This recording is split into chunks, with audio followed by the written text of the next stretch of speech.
তুমি কোন শহরের মাইয়া গো লাগে উড়া ধুরা, তুমি কোন শহরের মাইয়া গো লাগে উড়া ধুরা, তোমার যে দেখলে পড়ে, তোমার যে দেখলে।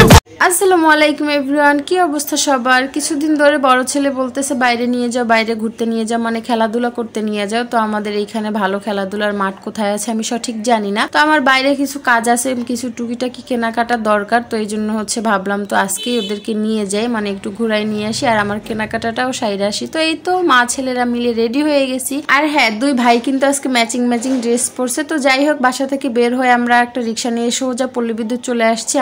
আমাদের বাসা থেকে পল্লী বিদ্যুৎ আসতে 20 টাকা ভাড়া লাগে। তো যাই হোক, এই তো আমরা পল্লী বিদ্যুৎ চলে আসছি। আমরা প্রথমে আসছিলাম মাছ কেনার জন্য, কিছু দেখলাম যে মাছের প্রচুর পরিমাণে দাম। এই দাম দিয়ে আমাকে মাছ কেনা হবে না, আমি অত দামাদামি করতে পারি না। তো আপনাদের ভাইয়া যেই দাম বলে সেই দাম দিয়ে কেনাকাটা করে নিয়ে আসে। বাট আমার কাছে কেন যেন সবকিছুর দাম বেশি মনে হয়, এই জন্য আমি কেনাকাটা করতে পারি না ভালো একটা। তো এই জন্য আর মাছ নিলাম না। এরপর আমি একটা মুরগির দোকানে চলে আসলাম। আমার ছেলেরা মুরগির মাংস অনেক বেশি পছন্দ করে, মানে যে কোনো ধরনের মাংসই অনেক পছন্দ করে। তো ভাবলাম একটা মুরগি নিয়ে যাই এখান থেকে। তো এই তো এখান থেকে আমি একটা 3.5 কেজি 4 কেজির মতো একটা মুরগি নিয়ে নিছি। আর আমার দুই ছেলে তো মাশাআল্লাহ মুরগি দেখে অনেক খুশি, অনেক মজা আনন্দ করছে। তো যাই হোক, তারপর আমরা একটা পাখির খাবারের দোকানে চলে আসছি। আমার পাখির জন্য কিছু খাবার নিয়ে যেতে হবে। তো কি খাবার নিলাম, কি কি নিলাম বাসায় যে দেখাবো। এরপর আমার ছেলেরা বলতেছে কিছু খাবে কিছু খাবে। তো মাঝে মধ্যে হাবিজাবি খায়, শুধু শুধু টাকা নষ্ট করে। তো এরপরে ভাবলাম যে ঈদগাহ মাঠের এখানে অনেক ধরনের খাবার নিয়ে বসে ফাস্টফুডের। তো এখান থেকে বলতেছি এখান থেকে বলো কি খাবা। তো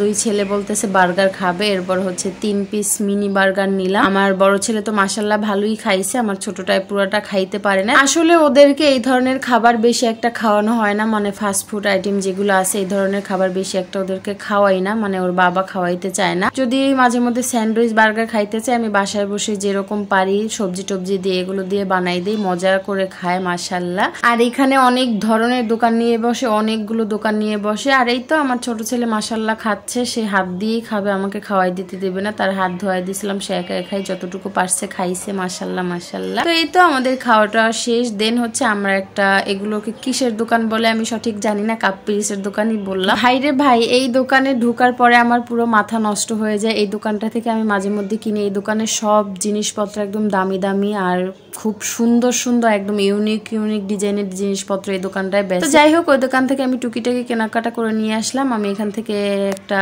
ব্রাশ নিয়ে আসছি টয়লেটের জন্য, 2টা ব্রাশ নিয়ে আসছি, একটা হ্যান্ড ব্রাশ আর একটা হাই কমর দেওয়ার ব্রাশ। অনেকদিন ধরে ব্রাশগুলো নষ্ট হয়ে গেছে, তো 2টা ব্রাশ আনছি। আর আমার গাছে পানি দেওয়ার জন্য একটা স্প্রের মুখা নিয়ে আসছি। আমি পুরো বোতল নিয়ে আসতে চাইছিলাম, বাট বোতল পাই না, এরপর মুখা নিয়ে আসছি। আর এদিকে মরা ভেঙে গেছিল, এতদিন বসতে পারি না, কষ্ট হয়েছে বসার জন্য। এরপর একটা মরা নিয়ে আসছি। আর এইখানে আমি এই যে পাখির খাবার নিয়ে আসছি, আর পাখির জন্য ইটের গুঁড়া নিয়ে আসছি। আর দেখি যে এগুলো নাকি পাখিকে খাওয়াইলে খুব ভালো। আর পপকর্ন নিয়ে আসছি, ছোট ছেলে পপকর্ন খুব পছন্দ করে। আর এই যে মুরগি। তো যাই হোক, আমি আমার আজকের ভিডিওটা এখানেই শেষ করছি। পরবর্তীতে সুন্দর কোন একটা ভিডিওতে আপনাদের সাথে আবার দেখা হয়ে যাবে। সে পর্যন্ত সবাই অনেক সুস্থ থাকবেন, ভালো থাকবেন, আমাদের জন্য সবাই দোয়া করবেন। সবাইকে আল্লাহ হাফেজ। আর হ্যাঁ, আপু ভাইয়ার একটা শেয়ার করে দিয়েন তো।